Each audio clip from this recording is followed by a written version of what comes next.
Serious, people who spend days, weeks or months at sea, what is the creepiest or most unsettling thing you've seen or that has happened out there? Losing the horizon on a calm star-filled night. It gets super dark and the light from the moon and stars is reflected from the surface of the water. It's like you're sailing across a universe. That sounds more amazing than creepy. I would love to experience that.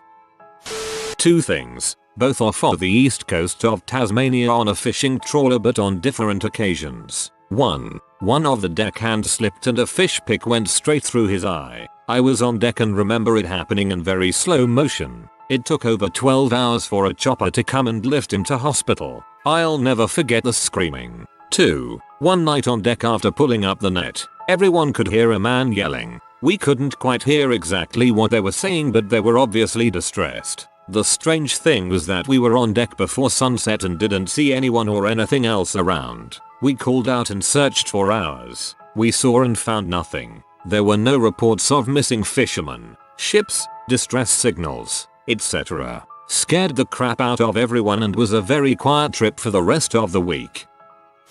Sailing on a tall ship off the south coast of Ireland, a heavy fog rolled in. There was still light from the sun to see by, but it was just white in every direction I looked. I climbed up to the top of the main mast, and looking down, I could see a perfect circle of water just encircling the ship, then nothing. It felt like we were floating in a simulation, and was simultaneously one of the coolest and eeriest things I've experienced. We were anchored out on France and I was out on the sponson. Did I spell that right? Smoking. I watched a little red light creep along underwater next to the ship for a good 10 minutes. It was smooth and slow moving. Scared me, but I kept thinking I'm on a Navy ship. I can see all the lights. The absolute feeling of aloneness, not loneliness. Different in the middle of the night, no moon or stars, just the darkness. The hum of the ship and the sound of your own breathing. If you stare off into the darkness too long you can kinda feel it pulling you, almost hypnotic. Sounds cheesy but so freaking true. I always kept my back to the wall just to ground myself. 3 things stand out in my memory. 1. Being deep out at sea during a massive storm and being in the trough between waves. Seeing the swell just rising on either side of the ship like massive walls is very intimidating. 2. Again, during a storm but seeing lightning hit the ocean nearby. It just lights up and foams then you see dead fish float to the top. But the way the ocean lights up is pretty surreal. 3. A nice one. Had a pod of dolphins follow us for about a week. Every day we would watch them playing in our wake. It's pretty awesome.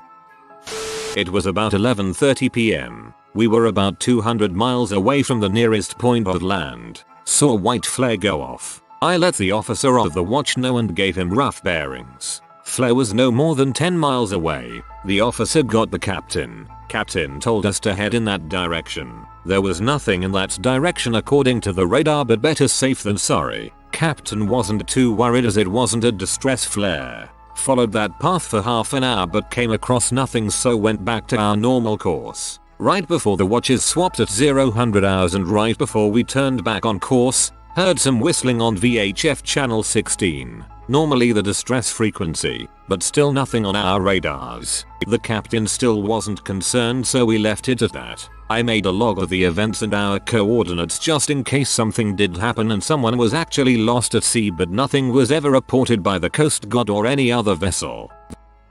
I was backpacking through Panama and sailed down to Colombia on a sailboat. A day or so past the San Blas Islands we were in open ocean. Everywhere you looked was ocean until the horizon. One night we got stuck in a bad storm and lightning was right over top of us and I was asleep in the bunk when lightning stuck very close to us and woke me up and scared me half to death. I went out on the deck to try and calm down as it was around 3 a.m. I found the captain out on deck looking off towards the horizon. He was staring at this black shape that we could only see when lightning struck in the distance. He said it was probably a small island but there were no islands in the area. I watched it really closely and noticed it was moving and fast. The shape was pitch black and I soon came to the conclusion it was a boat and not a regular boat, it was a drug running boat. They kept all of their running light and navigation lights off to remain hidden from prying eyes. Needless to say that was a bit unnerving as the area is known for drug smuggling and pirates. The captain ended up grabbing the spear gun and said just make sure they keep heading north and not towards us. 1. There's this time on sea called TPOD, Total Period of Darkness. It's nothing much, but there is no moon during this time. Moreover, as there is absolutely no source of light in the open sea, so TPOD can get a little weird. You would see absolutely nothing. It's just your ship sailing into nothingness, while the waves splatter your bows. 2. Saw pirates once in Indian Ocean. Now, when you see a vessel on the edge of the horizon, there's no telling how long it will take for you two to come across. But this small pirate boat took, I think, a minute or so to cross our bows. They had a couple of AK-47s and had covered their faces. And yes, they had a very fast boat. Dang, that is scary. Did they mess with your ship or just carry on? I work on Lake Michigan now and I can hear someone crying out in the middle of lake at 2 AM when it's calm sometimes. I'm also on a 100-plus-year-old barge that used to be a ship, so it's probably haunted. I was working on a car carrier 4 years ago in the Middle East. Our typical route went through pirate waters at times, and so we always picked up 4 ex-Marines as security in Aqaba, Jordan before we went. One night while we were going through pirate waters off of Yemen, we started to have problems with the main engine. So we stopped and had to drift for a bit to figure out what the problem was. During this time I was working on the stern, back end of the vessel. I couldn't really see anything out in the ocean. Everything was dimly lit on the ship.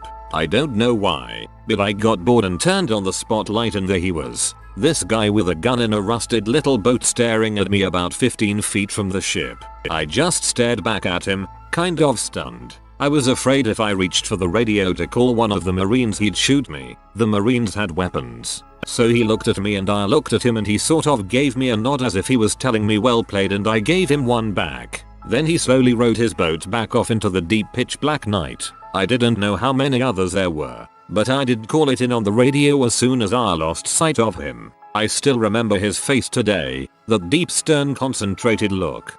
Jesus, that would scare the crap out of me. Thanks for finding the post. During watch, I saw what must have been 300 dolphins in pods of 5-10 all leaping as they passed us. I saw a dilapidated boat of Haitian refugees. About 50 of them were children. We sailed close enough for me to see their faces and the sight seared into my mind. Most unsettling experience was a man overboard drill we conducted in the evening. We dropped Oscar over the side with his PFD and emergency light. After turning the ship around, the sun was all but gone. I tried to keep an eye on the PFD light the entire time. As Oscar drifted between the waves, it put into perspective of how important it is to keep an eye on someone who's fallen overboard. Even a blink and you'll lose where it is. How small you are compared to such vast ocean of nothing. Probably when the ship goes completely silent from a power failure, no vibrations, no sound of air coming through the duct, and no lights except for battle lanterns. This happens between the loss of main power and the start of emergency power, or when the main seawater pump was losing suction. It was fluctuating the frequency of the generators, causing the lights to go bright and dim in quick succession until the generator tripped due to overspeed. Saw pirates off the African coast by Djibouti. I got a couple more stories from my time out there. More stories. In port in Estonia during the summer. Sat on top of the stack and watched as the sun dipped just under the horizon just to come right back up. In some parts of the ocean, the propeller would agitate bioluminescent algae, causing a light show to appear underwater in the wake. I had a real freak out one morning after I got off the night watch. Right after I fell asleep, the Navy side decided to do a live fire exercise. The 25mm cannon was right above my stateroom. As others have already said, the aloneness in the TPOD is an experience all in itself. Nothing but blackness. Stars abundant in the sky, but not enough to see the horizon. If you're lucky, the only sounds you hear are the vibrations of the ship. The rest of the noise you hear is from your mind trying to comprehend the silence and darkness. As I go through these stories in my head, probably the creepiest thing that has ever happened was being told of a shipmate who lost it. He started stabbing dirty laundry bags, saying that the ghosts were out to get him. When his roommates got the knife from him, he reached into his rack and grabbed another, and then another, and then another. All in all, guy had like 20 knives and a pair of safety scissors. Edit 2. Electric Boogaloo. Unsettling. we got a report of a lifeboat that got loose from a ship in a bad storm. We were tasked in finding it to put a marker on it. We didn't have the means of recovering it. Seeing a half-sunken lifeboat adrift in open waters gave me some serious chills. Unsettling, we got a report of an abandoned sailboat. We believe it was from the same storm. Tasked with marking it and to recover the inflatable life raft the Spanish Coast Guard used to rescue those on board. Creepy, being told by a shipmate all the places she has fricked in the engine room. Funny, drunk guy on board took a crap in a bucket and left it in the paint locker. Chief mate was not amused. Often take my smallish fishing boat with just me or sometimes another person on board for a night or two. Marine mammals coming close to the bait on a dark night and breathing is pretty unsettling. Dead quiet and then a bloody great exhalation. Seeing whales in the sounder less than 20 feet under the boat is pretty strange and you just gotta hope they look before they surface and don't get wrapped up with the anchor. The worst however was waking up to find the anchor had let go and I was drifting on a moonless night complete disoriented and still not fully awake. Took a while to process what had happened and the realization process was not fun. My dad woke up at 3 AM out on the boat and decided to chuck a line in. A seal popped up out of the water mop and scared the crap out of him, haha. Guys, he's awake. Watch this. My uncle was an engineer from the age of 16 when he was kicked out of the house until last year around 63. He's had ships sink that he was meant to be on, with his best friend drowning in the process. Somali pirates tried to get aboard one time, had Kalashnikovs and all. They dropped a fridge on their boat Lomeo.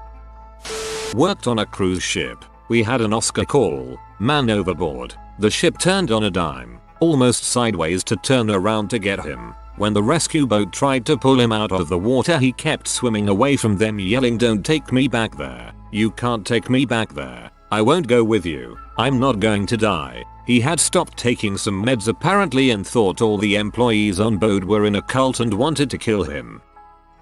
Accidentally swam above the nesting site of this big butt triggerfish. Thing got angry and kept attacking me. Dive buddy managed to find a submerged metal rod. He used that to fend off the aggressive fish just like a Spartan doing Last Stand.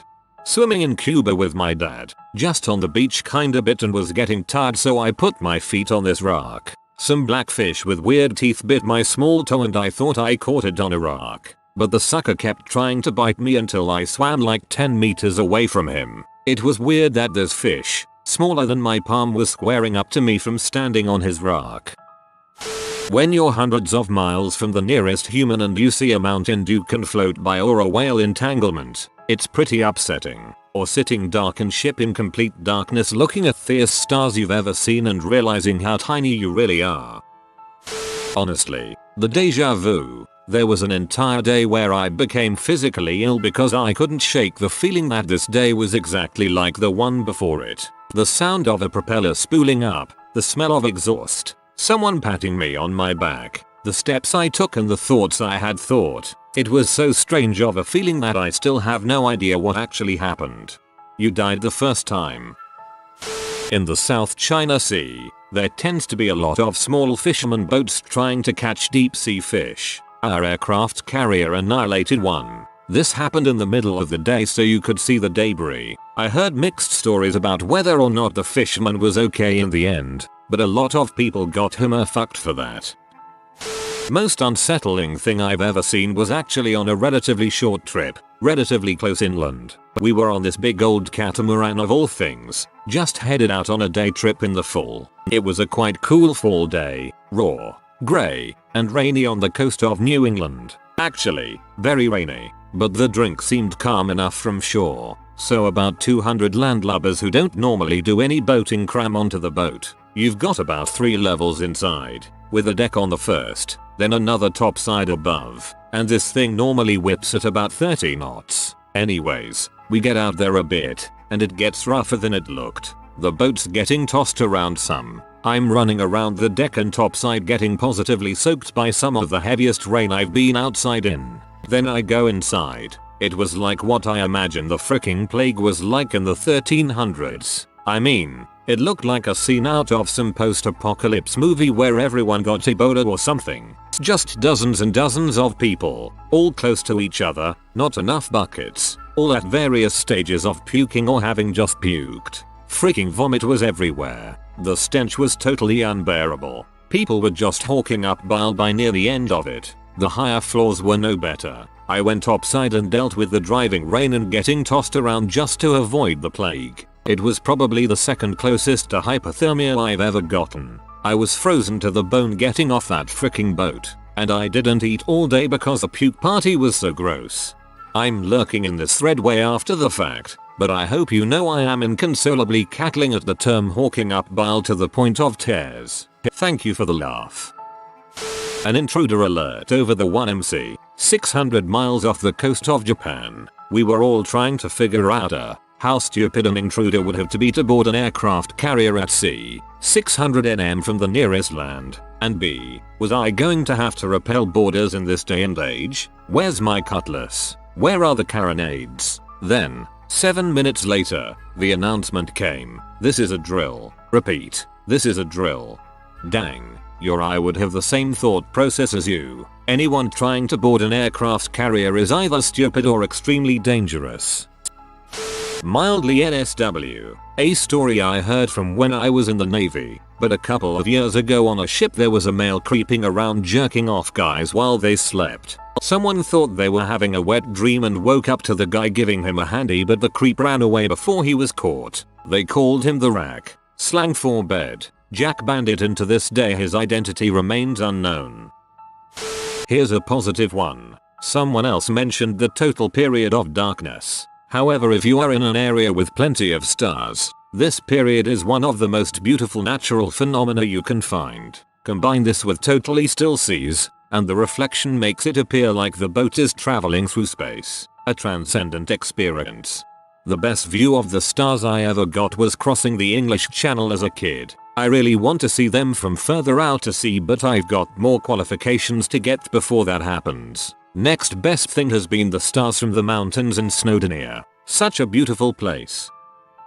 Not exactly creepy, but I had a panic attack when I was a rookie on a TAL ship. I was alone in the room with radio, no officer nearby for a while, and then I hear, Frédéric Chopin, Frédéric Chopin, Frédéric Chopin. You are heading east. What is your intention? I imagined all sorts of military vessels about to shoot at us while I called for officer in panic.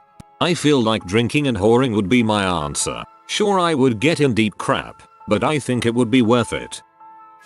It's not really creepy, but I once woke up while sleeping on deck, got dressed and started getting my things together before I realized that it was only 3 AM. The full moon was extremely low, and combined with the reflection of the water it looked like daylight. That was a normal thing for me with extreme lack of sleep. I would wake up to putting my boots on or working on my blanket. It was everyone too, not just me. I would even do it for a while after I got home. I've seen more creepy stuff in port than at sea. For example, a man hung himself from his mast one Christmas. I was giving a briefing on deck and didn't notice until the police arrived to cut him down. I moved my guys below deck pretty quickly then, but was not comfortable with how long we'd had a corpse in our vista. I've also been followed along a quay by a masturbating fisherman. I didn't like that, as there was nobody else on my boat and only the sea beyond it. Fortunately he was, like most flashers, totally non-confrontational, so I could do a 180 back to the crew in the bar. It still shook me how unnerved and vulnerable I felt for those few minutes though. At sea, I suppose the creepiest thing was still fairly coastal. Doing an overnight crossing from the Balearics to the mainland, I was caught out by an unforecasted lightning storm. My crew were very inexperienced and hasn't even packed waterproofs. Also, the boat had a carbon fiber mast, which is great for weight and stability but can explode if hit by lightning. So it was a tough night anyway. Then I heard a mayday of a man overboard only 20 m from us. It was a hard decision to carry on away from the boat in distress and towards the edge of the weather system. The good news is that they found him alive at dawn. It was still a wet, fraught, and guilt-ridden night listening to the search until then. Dead body. My ships was crossing the Atlantic for a med cruise and we found some dude floating that had been in the water for some time. We launched a boat to go retrieve the remains and parts of the dude came off while the crew was trying to get him into the boat. That was pretty gross. My ship was doing a transatlantic in the middle of winter. We kept receiving updated optimized routes because of the number of storms around us. Sea conditions got to the point where our CO told the crew that unless they were going on watch, non-essential work was suspended. While this was going on, our mast gained some cracks as well as some of our superstructure. We had piping on the weather deck get partially ripped from the bulkhead. On a tall ship for the military, we had a guy fall from the rig and land in the water. It was in the middle of a storm in the Caribbean. When we brought him back onto the ship, we saw he'd broken his leg and hip. So he'd tread water for about 12 minutes without the use of his legs in 5-6 featuring swells. We made an emergency stop in Guantanamo Bay, Cuba and dropped him off to get treatment. He's been flown back to the States and he's recovering pretty well. I was running a fishing boat on a lake and we came across a boat that had just sank. First we found a sweater then a hat. We slowed down and found a debris field. We were the only boat in the area at the time. We then assisted in the search for the victims. Guys had Brennan missing for a day. Luckily a helicopter found them 10 miles away alive. It was super unsettling. Thank God they found Brennan. He is the main DPS in my DND group. Didn't know he did sailing though. So this is a story from my dad. He spent 14 years in the US Navy serving aboard nuclear fast attack submarines. This story is more unsettling than it is creepy. He and his boat were deployed into the North Sea and about a week into their voyage one of the senior enlisted crew members died of a heart attack. Well, submarines have very tight operational security, which means once they go under the water they won't come up unless it's an emergency or they reach a US naval base. So when this guy died only a week into their operation they only had one choice. Put him in the freezer. So there was a dead member of their crew in the freezer for nearly 2 months. Oh, and because they had to clear out room to fit him, everyone on board was ordered to eat a triple serving of ice cream or it would go bad. Returning from deployment during Desert Storm, we were in the middle of the Atlantic, like seriously, middle of nowhere, deep ocean. Suddenly we had a contact on the radar. As we get closer, it's a seriously small, like 40 feet or so, sailboat with an old guy standing up waving his arms and hailing us. As we draw closer, it's a little old man, on his boat, in the middle of nowhere, with only his dog. We thought for sure he needed assistance but, nope, just wanted to know if we had any cigarettes we could give him. We ended up giving him some fresh water, extra food, a couple of ship's hats and t-shirts, and he was on his way. So imagine that, thousands of miles from anything, dude just needed some smokes. A lot of suicide and a lot of ghost stories. Nothing's creepier than going down to the 8th deck on a tiny butt ladder at 2 AM when you're in a humid part of the world. The radios sometimes don't work down there and if you slip and fall who knows when you'll be found if you've got a crap watch team. Last year I was on the USS North Carolina, the old battleship from WW2. One of things I concluded, that even when I was a younger man, I probably would have knocked myself cold trying to run up and down those ladders and through the hatches in wartime. Because the ship is a museum, they have bumper pads at head height on most of the openings to protect the public. A buddy of mine who ships cargo in a huge frickin' ship had to fight some speedboat pirates off with a hose once. Pretty wild story, to be honest. The second I heard speedboat pirates I thought he was fricking with me but it turns out pirates jam out on speedboats these days.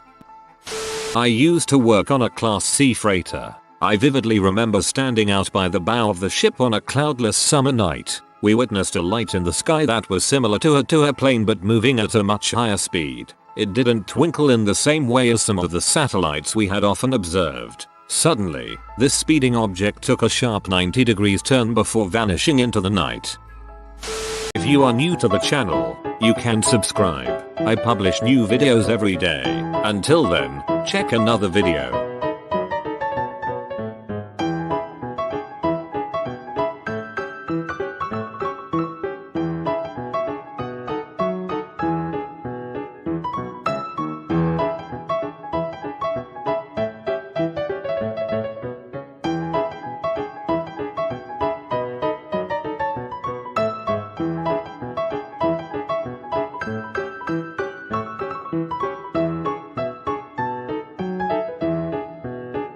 Bye for now.